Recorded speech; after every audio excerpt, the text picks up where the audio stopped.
Channel. Rahul Gandhi के समर्थन में आज आप देख सकते हैं कि किस प्रकार से कांग्रेस कार्यकर्ता उनके समर्थन पे धरने पे बैठे हैं। हम सीधे बात करते हैं कि किन मांगों को लेकर यह धरने पे बैठे हैं।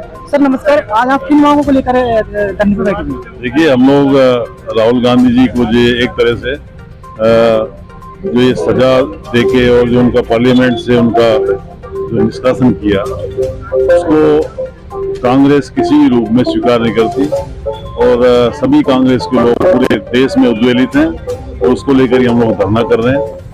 और ये सबको समझना चाहिए कि इस तरह जो एक तरह से तानाशाही जो चल रही है पूरे देश में, चाहे वो न्यायपालिका हो और दूसरी जो भी इंस्टीट्यूशंस हैं, वो सभी प्रजातांत्रिक रूप से काम नहीं करके और दबाव में काम कर रहे हैं। उसी के विरोध में हम लोग यहाँ पर धरने में बैठे हैं।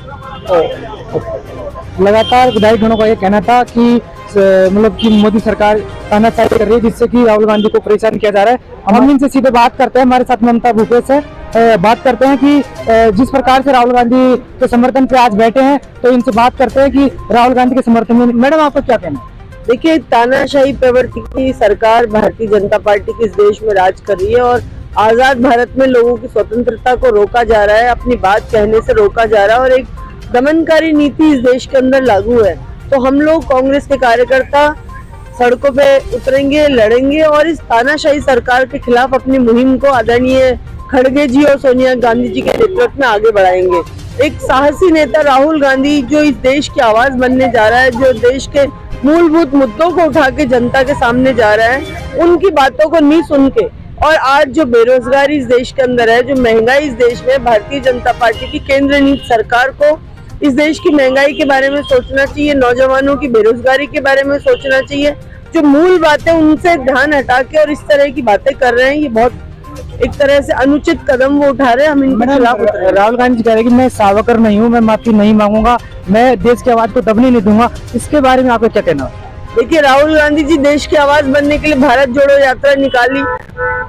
स्वतंत्र भारत में कोई भी व्यक्ति, किसी भी व्यक्ति ने आजाद भारत में इतनी बड़ी यात्रा मूलभूत मुद्दों के लिए नहीं की होगी। तो राहुल गांधी जी एक निडर नेता हैं, क्योंकि उनके दामन पे किसी तरह का दाग नहीं है, इसलिए वो अपनी आवाज को बुलंद करते हैं। और हम कांग्रेस के गांव से लेके शहर तक का हर कार्यकर्ता राहुल गांधी जी के साथ में अपनी आवाज को बुलंद करेगा। तो चिकित्सा मंत्री भी मौजूद थे, इनसे सीधे बात करते हैं कि जब जिस प्रकार राहुल गांधी को 2 साल के कारावास की मतलब कोर्ट में सजा सुनाई है, उसके बारे में सर आपका सीधा क्या कहना है? देखो, भाषण राहुल जी ने दिया था कर्नाटक, मामला कर्नाटक में दर्ज होना चाहिए। कोई शिकायत थी किसी को, ये मैनेज करके सारा जो किया है, आज तक भी किसी को ऐसे छोटे से मामले में किसी का नाम नहीं लिया उन्होंने। छोटे से मामले में सजा देना, पार्लियामेंट मेंबर को सजा देना, ये तो प्री प्लान था इनका। जब उनको 7 दिन से 10 दिन से पार्लियामेंट में बोलने नहीं दिया जा रहा, स्पीकर साहब को 2 बार उन्होंने लिख के दिया मुझे बोलने की अनुमति, तीसरी बार स्वयं मिले मुझे बोलने की परमिशन दी जाए, परमिशन नहीं दी। पहली बार देखा है कि रूलिंग पार्टी अब पार्लियामेंट नहीं चलने दे रही है। रूलिंग पार्टी कभी सुना नहीं, रूलिंग पार्टी का पहला इतिहास है ही।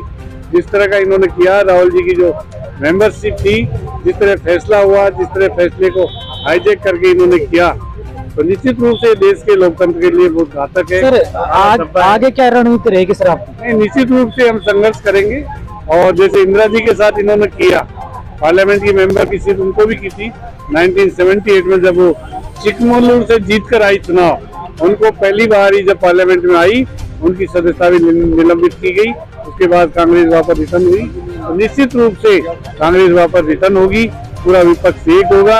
आज सीडी, सीबीआई, ईडी, आईडी जो भी है, किस तरह संस्थाओं का दुरुपयोग हो रहा है। दिल्ली सरकार के 2 मंत्री जेल में है, इसको नोटिस नहीं दे रहे, टीआरएस वालों को दे रहे हैं, सबको दे रहे हैं।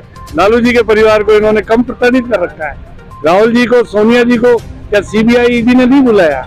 ये सारे देश को, लोकतंत्र को खत्म करने की, लोगों की आवाज दबाने की कोशिश की जा रही है, जो लोकतंत्र में घातक है। तो लगातार यही कहना था कि मोदी सरकार लगातार राहुल गांधी जी की आवाज को दबा रही है, जिससे कि लोकतंत्र पूर्ण रूप से खतरे में बताया जा रहा है।